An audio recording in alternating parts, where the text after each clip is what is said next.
Hello friends, अगर आप BPSC तैयारी फॉर या अदर एग्जाम का भी तैयारी कर रहे हैं तो यहाँ से आप लोग को बहुत कुछ सीखने को मिलेगा। तो चलिए स्टार्ट करते हैं, ठीक है। और लास्ट तक जरूर बने रहिए, ठीक है।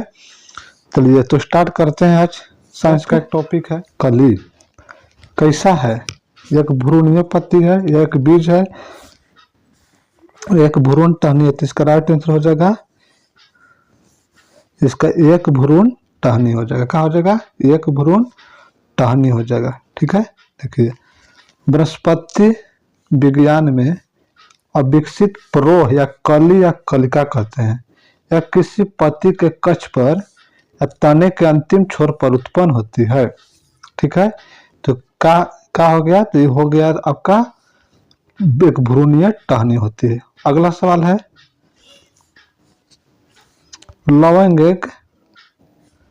लवंग एक क्या है? मसाला किस भाग से प्राप्त होता है? तो फूल की जो कली होता है, लवंग जो होता है ना, तो हल्का जो फूल जैसा रहता है फूला, तो वही होता है फूल की कली से ही प्राप्त होता है।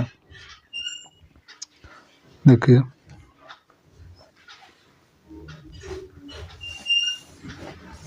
लवंग एक शुष्क पुष्प कलिका है जिसका उपयोग भोजन पदार्थ, दर्दनाशक इत्यादि में किया जाता है। किसी को दांत में दर्द भी करने लगता है तो लवंग मुंह के अंदर रख लेते हैं, चबाते हैं तो दांत का दर्द क्या हो जाता है? गायब हो जाता है। लवंग का वनस्पतिक नाम क्या होता है? तो देखिए, साइजियम एरोमेटिक। का नाम है? साइजियम एरोमेटिक नाम है, साइजियम एरोमेटिक, जो कि एक कुल मिर्टेसी के अंतर्गत आता है। देखिए, इसका जन्म स्थल पूछता है तो इंडोनेशिया है। कहाँ पे है? इंडोनेशिया को माना गया है, तथा इसका उपयोग समस्त विश्व में किया जाता है। यह एक सदाबहार वृक्ष है जिसका ऊंचाई 10 से 20 मीटर होता है, ठीक है। और इसका जो पत्तियां होता है बड़ी अमंडाकार होती है।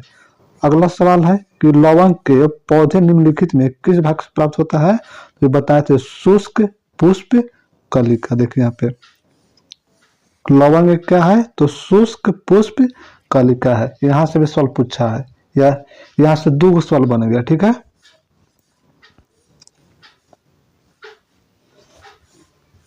हल्दी पौधे के किस भाग से हल्दी पाउडर प्राप्त होता है?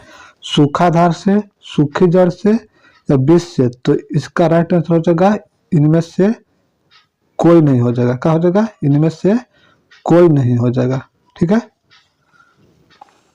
चलिए देखिए, हल्दी पाउडर को क्या करते हैं? तो भूमिगत तना होता है ना, तो इसका अर्थात प्रकंद से मिलता है। हल्दी के पौधे के तने को काटकर बाहरी परत को हटाने के बाद बचा हुआ जो तना होता है सुखाकर, फिर उसको जो तना को सुखाते हैं, फिर पीसकर हल्दी पाउडर को क्या किया जाता है? बनाया जाता है। चलिए अगला है, कुरकुमा लोग कौन सा मसाले का वैज्ञानिक नाम है? जीरा, लौंग, हल्दी, धनिया। कुरकुमा लौंग, तो ये आपका हो जाएगा हल्दी का। किसका हो जाएगा? हल्दी का हो जाएगा, ठीक है। देखिए, अब यहाँ पे वैज्ञानिक नाम हम लोग पढ़ने वाले हैं। देखिए, कुरकुमा लोगा किसका नाम है? तो हल्दी का है, ठीक है, जिसका वैज्ञानिक नाम है, ठीक। जीरा का काची नाम है? तो क्यूमोनस साइमिनम, ठीक है। लौंग का भी बता दिए, साइजियम एरोमेटिक होता है। धनिया का कोरिएंडर इंग्लिश में बोलते हैं, इसका होता है कोरिएंड्रम सटाइवम। क्या होता है? कोरिएंड्रम सटाइवम होता है, ठीक है। अगला है,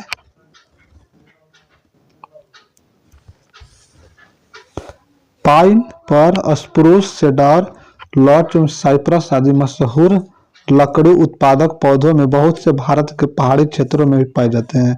यह सब क्या कहलाते हैं? तो अनावृत बीजी पौधे कहलाते हैं, ठीक है।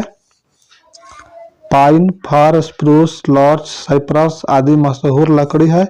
यह उत्पादक पौधे होते हैं। यह पर्वतीय वन के अंतर्गत पाए जाने वाले कोंधाई वृक्ष होते हैं। यह सभी अनावृत बीजी कहलाते हैं, ठीक है। इंसुलिन प्राप्त होता है तो डहेलिया के जड़ों से, डहेलिया की जड़ों से हो जाएगा, ठीक है। देखिए, इंसुलिन एक पॉलीसेकेराइड है जो डहेलिया, प्याज, लहसुन, केला, सतावरी के जड़ों में पाया जाता है। अगला सवाल है कि कुनैन एक सामान्य दवाई है, ठीक है। मलेरिया हो जाता है ना, तो उसका कोई एक सामान्य दवाई है जो एक पौधों से प्राप्त होता है। यह पौधा के किस भाग से प्राप्त होता है और कौन सा पौधा है, ठीक है। तो आप लोग कमेंट बॉक्स में जरूर बताएं।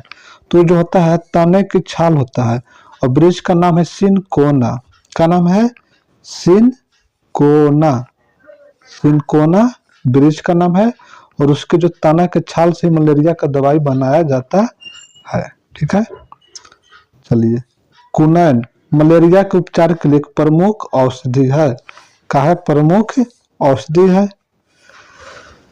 नमक पौधों की छाल से प्राप्त होता है। यह पौधे एक आवृत्तिबीजीय पौधे। कुनैन एक प्राकृतिक श्वेत क्रिस्टलीय एल्कोलॉइड जिसका स्वाद तीखा होता है। इसका उपयोग हम लोग जोड़ों के दर्द तथा प्रियन से उत्पन्न रोगों के उपचार में भी करते हैं। सवाल है, एस्पिरिन कहाँ मिलती है? तो देखिए, जस्ट बता दिए, एक पेड़ होता है, ठीक है, तो वहीं से मिलता है। एस्पिरिन एक एंटीपायरेटिक दवाई वेदना दर्द निवारक का काम करती है। इन दवाओं को बिल्लो कहते हैं। वृक्ष की छाल से प्राप्त किया जाता है, ठीक है। अगला सवाल है, एस्पिरिन का है? तो एंटीपायरेटिक है। एस्पिरिन का है? एंटीपायरेटिक है। कौन सा एक एंटीबायोटिक नहीं है? तो एरिथ्रोमाइसिन है, पेनिसिलिनियम है, टेट्रासाइक्लिन है। पेनिसिलिनियम का खोज अलेक्जेंडर फ्लेमिंग किए थे।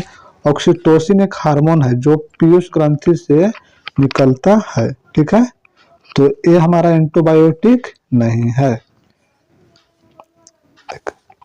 ऑक्सीटोसिन का है? स्तनधारियों में पाए जाने वाला क्या होता है? एक हार्मोन होता है जो हाइपोथैलेमस नामक हिस्से में उत्पादित होता है। और पीयूष ग्रंथि को पिट्यूटरी ग्रंथि भी कहा जाता है, जो नर का मादा के प्रति आकर्षण पैदा करने में इसकी विशेष भूमिका होता। देखिए, नर के मादा के प्रति क्या होता है? तो एक विशेष मतलब नर मतलब स्त्री और पुरुष में आकर्षण पैदा होता है ना। इसलिए इसको हम लोग लव हार्मोन भी कहा जाता है। जबकि एरिथ्रोमाइसिन पेनिसिलिनियम एंटीबायोटिक का है, इसका उदाहरण है। अगला है, निम्नलिखित में कौन प्रतिजैविक औषधि है? तो ये हो जाएगा आपका प्रतिजैविक, तो इसका हो जाएगा एक से अधिक हो जाएगा, ठीक है। देखिए, प्रतिजैविक औषधि बैक्टीरियल इन्फेक्शन के उपचार में किया जाता है। सल्फागुंडिन भी है, सल्फोमोनाइड भी है, जीवाणुरोधी एजेंट भी है, कार्य करता है। तो इसलिए इसका हो जाएगा एक से अधिक। निम्नलिखित में से एंटीबायोटिक कौन है? तो इसका भी हो जाएगा एक से अधिक का हो जाएगा। देखिए, सल्फाडाइड एंटीबायोटिक का उपयोग बैक्टीरिया जनित रोगों के उपचार के लिए किया जाता है, ठीक है। एंटीबायोटिक दवा का उदाहरण क्या है? एंटीबायोटिक दवा का उदाहरण क्या है? तो इसका हो जाएगा पेनिसिलियम हो जाएगा। क्या हो जाएगा? पेनिसिलियम हो जाएगा। सबसे लंबा वृक्ष किसका है? तो सिकोवा का है। किसका है? सिकोवा का। सबसे लंबा ऊंचा वृक्ष तटीय सिकोवा या हाइपरियन जिसका ऊंचाई गिनीज वर्ल्ड रिकॉर्ड के अनुसार 116.07 मीटर है। सिकोवा याद रखना है। सिकोवा का है सबसे ऊंचा और लंबा वृक्ष है, ठीक है। अगला सवाल है, द्विपद विज्ञान संबंधी नाम। तो राना टिग्राना। तो राना जो होता है वंश का नाम होता है, और टाइग्रीना होता है जो जाति का नाम है, ठीक है। जो राना हो गया ये वंश का नाम हो गया, ठीक है। इसलिए इसका द्विपद के नाम से भी जाना जाता है। तो वंश हो गया राना, और टाइग्रीना का हो गया तो जाति हो गया। किसका नाम होता है? तो मेढक का नाम होता है। देखिए यहाँ पे मेढक का, राना, टाइग्रीना। तो पहला भाग जो होता है वंश और दूसरा भाग होता है जाति, इसलिए द्विपद विज्ञान संबंधित है।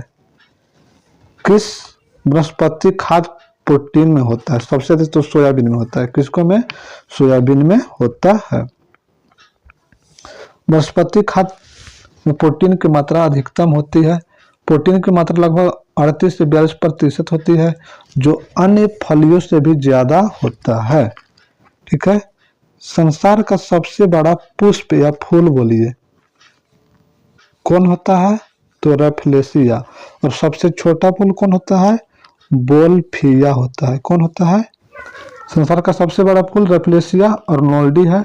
या जोसेफ अर्नोल्ड द्वारा 1828 ईस्वी में पहली बार खोजा गया है। इस फूल का वजन लगभग 11 केजी है। 24 पाउंड तक हो सकता। इसको मिलान करना है। लिनन क्या है, जट्टा क्या है, मुहावर क्या है, तो डाउन क्या है, इसको मिलान करना है। तो इसको याद कर लेना है। देखिए, लिनन जो है सन का पौधा है, जुट्टा है जो नारियल का पौधा है, मुहावर जो है अंगोरा बकरी है, डाउन का है तो बत्तख और गिज के पंख है। तो इसलिए इसका राइट आंसर हो जाएगा। चलिए, लिनन जो है सन का पौधा, लिनन जो है सन का पौधा, तो एक कद्दू, तो एक कद्दू बस एक युग में ही ऑप्शन नंबर डी में है। तो इस तरीके से हम लोग इसको पढ़ लिए। और अब आप लोग को अगर वीडियो अच्छा लगे तो लाइक शेयर सब्सक्राइब जरूर करें। थैंक यू दोस्तों।